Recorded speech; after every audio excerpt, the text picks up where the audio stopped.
Hello বন্ধুরা, জ্ঞানজ্যোতি coaching সেন্টারের পক্ষ থেকে তোমাদের সকলকে জানাই আরও একবার স্বাগত।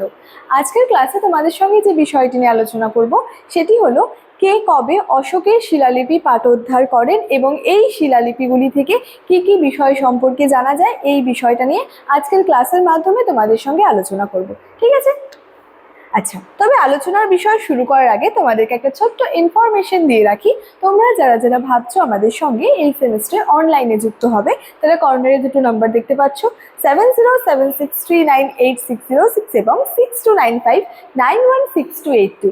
এই নাম্বার দুটি হলো আমাদের জ্ঞানজ্যোতি কোচিং সেন্টারের অফিসিয়াল হেল্পলাইন নাম্বার। তোমরা যারা যারা ভাবছো আমাদের সঙ্গে অনলাইনে যুক্ত হবে, নাম্বার দুটির মধ্যে কিন্তু যে কোনো একটি নাম্বারে যোগাযোগ করে আমাদের সঙ্গে যুক্ত হয়ে যেতে পারো। ঠিক আছে? এছাড়াও তোমাদের এই সেমিস্টারের কোর্স ফি সম্পর্কে একটু বলে রাখি। দেখো, তোমাদের কোর্স ফি যেটা আগে ছিল সেটা ছিল হচ্ছে 1199 রুপিস, কিন্তু বর্তমানে এই কোর্স ফিটা কিন্তু তোমাদের পে করতে হচ্ছে না। তার কারণ তোমাদের জন্য কিন্তু একটা খুবই সুন্দর অফার রাখা হয়েছে। অফারটা হলো তোমরা কিন্তু শুধুমাত্র 99 রুপিস রেজিস্ট্রেশন ফি এর বিনিময়ে কিন্তু তোমাদের পুরো সেমিস্টারটা কিন্তু ক্লিয়ার করে নিতে পারছো।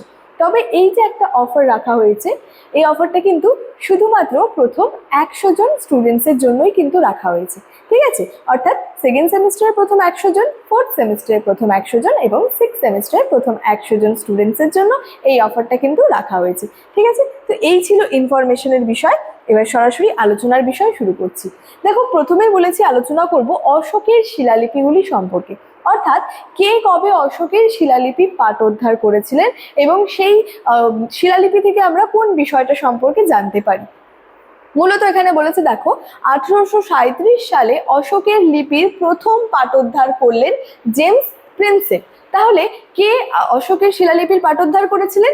James Prinsep. কবে করেছিলেন? 1837 সালে। 1837 সালে অশোকের শিলালিপির প্রথম পাঠোদ্ধার করেছিলেন জেমস প্রিন্সেপ। তার সঙ্গে ভারতের ইতিহাসের ভারতের অতীতের এক রুদ্ধদ্বার যেন খুলে গেল। অর্থাৎ যখন জেমস প্রিন্সেপ অশোকের লিপির প্রথম পাঠোদ্ধার করলেন, তার সাথে সাথে কি হলো, ভারতের ইতিহাসে ভারতের যে অতীতের একটা রুদ্ধদ্বার যেন খুলে গেল। অর্থাৎ যখন জেমস প্রিন্সেপ অশোকের এই লিপির পাঠোদ্ধার করেছিলেন, তার সাথে সাথে কি হয়, আমরা বিভিন্ন তথ্য সম্পর্কে জানতে পারি।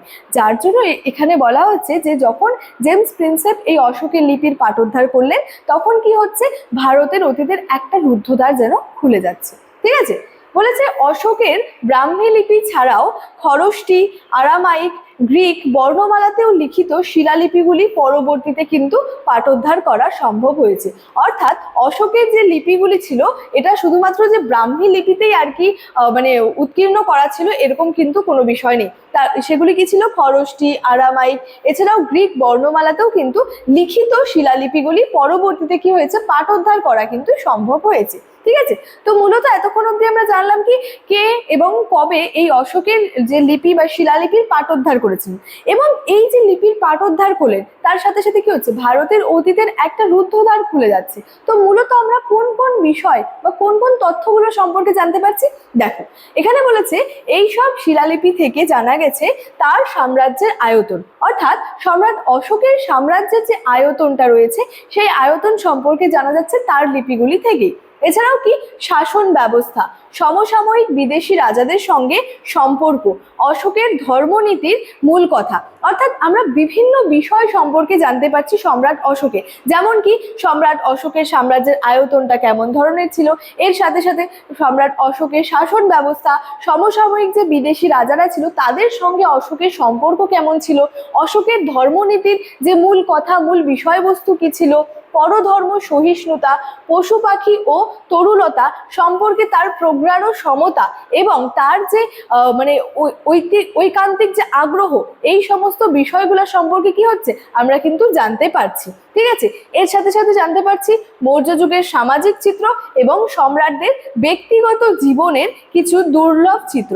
অর্থাৎ অশোকের শিলালিপিগুলি থেকে আমরা কি হচ্ছে, সম্রাট অশোক সম্পর্কে তো জানতে পারছি ঠিকই, কিন্তু তার সাথে সাথে আমরা কি জানতে পারছি, মৌর্য যুগের বা মৌর্য যে সাম্রাজ্য, সেই সাম্রাজ্যের যে সামাজিক চিত্রটা রয়েছে, সমাজ ব্যবস্থার যে সোশ্যাল কন্ডিশনটা যে রয়েছে একটা, সেই বিষয়টা। এর সাথে সাথে সেই সময় সম্রাটদের যে ব্যক্তিগত জীবনের যে দুর্লভ চিত্র, এই সমস্ত বিষয় সম্পর্কে আমরা জানতে পারছি কিন্তু এই লিপিগুলির মাধ্যমে। ঠিক আছে? এই শিলালিপিগুলির মাধ্যমে। তাহলে কে কবে অশোকের এই লিপির পাঠোদ্ধার করলেন, এগুলি থেকে কোন কোন বিষয় সম্পর্কে জানা যায়, এই বিষয়টা নিয়ে কিন্তু আজকে আমার আলোচনা এতটাই ছিল। ইনফরমেশন ভিডিওর শুরুতেই আলোচনা করে রেখেছিলাম। চলো আজকের ক্লাস এতটাই, দেখা হচ্ছে পরবর্তী ক্লাসে। Thank you so much, thanks for watching.